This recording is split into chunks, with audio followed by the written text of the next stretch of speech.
Salam mehriban vatandaşlar. Bugün gül varlığı beslenen ajayip diyarımızda yurdumuzun en oğudun yerlerine birek bir ıkbal bağlayan bahtiyar yaşlarımız aylar bilen batır toy tutuyan. Biz batır bilen ayları Bağıt toy bilen tüy süremeden otuyaz. Mehriban yaşlar, toyunuz toyulaşsın, bağıtınız açık olsun, canınız sağ olsun, hormatlı toy eyeleri, Recep İfron ağzı bir maşruatını mehriban keve, sürgün nece, toylarınızı biz tüy süremeden otuyaz.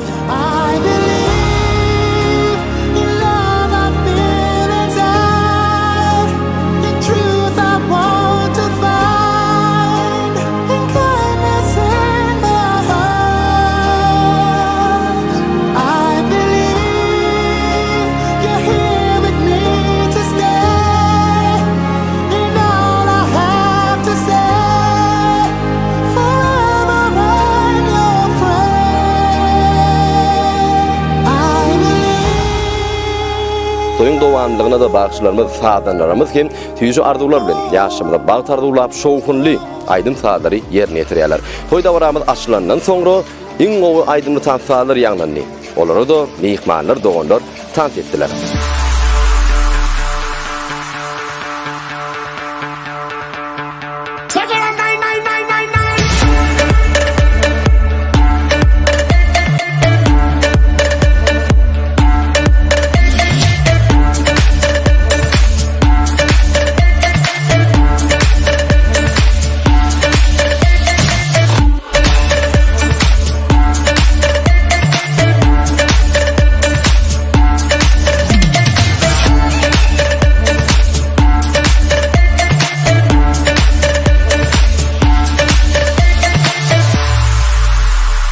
Toyda mihmanlar coşup tant ettiler. Biz burada adiyattan çıkardık. Mihmanlığın kutlu arduları. Hemmemiz yaştan şanlı yollanacak. Acayip ardular dinleli. Sıcağız gülkün ilmi ama yüzünde olsun. Bizim dasından dine baktığına kuvanlı bağlam. Baktı olun. Aylarcan alın baksın açık oldun oğlum. Canın sağ olsun çağılın ağrısın. Gülük gelip gülük gitsin. Allah can bağıt getirdin. Esası bağıt can sağlık başka sana neyime gerek? Aylar coran, kılahtaşım, kurtaşım, işteşim, baktı ol. Bütün ömür ağdı birlikte güler yüz bilen yaşam. Şu açılan oğudun beğüller yani mehriban yaşamı sizin bağıtınızın emişe güller yani açılıp durmağını ardı ediyaz. Aylar bilen bağıtınız açık olsun, toyunuz toyulaşsın, canınız sağ olsun.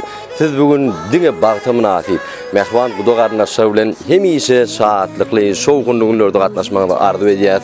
Toylar toyulaşsın, mehriban yaşamız. Bu dogarnaşlarımızın yürek arduları ayratin ornu eyi. Bu dolarımız söz sizden.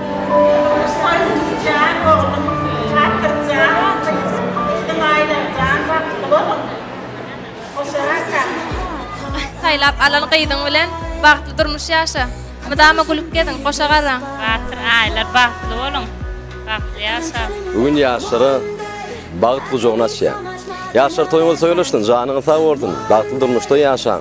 Bu ardular elbette kılaatlaşan hemen kurtlaşan adından bir neyse gedek juvanlığın bağıtının şanı yanlandı. Ardularda sonra olur joşup yaşa bilen birlikte tant ettiler.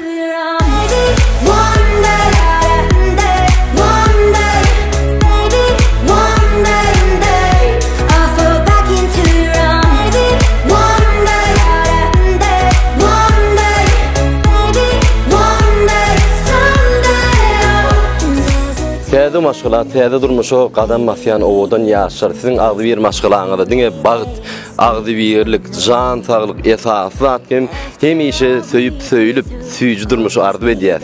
Süyücülük fırsatlarımız yaşlan bağıtın mededi. If I listen to my heart, I know we shouldn't be this far apart. And I'm telling you that one day I could be so much more than your best friend. One day we won't fuck it up again. And baby, someday we'll get back to the start. One day I'll fall back into your arms. Göz açıp yumut salımda vaktimiz şeyli bir şahatlık şovkun bilen tiz geçti. Bu tiz fırsatların hemmesini siz Hakide Production bilen birlikte yüreklerinizi bağ saklan. Gelin hemmemiz birlikte tomoşa deneyin.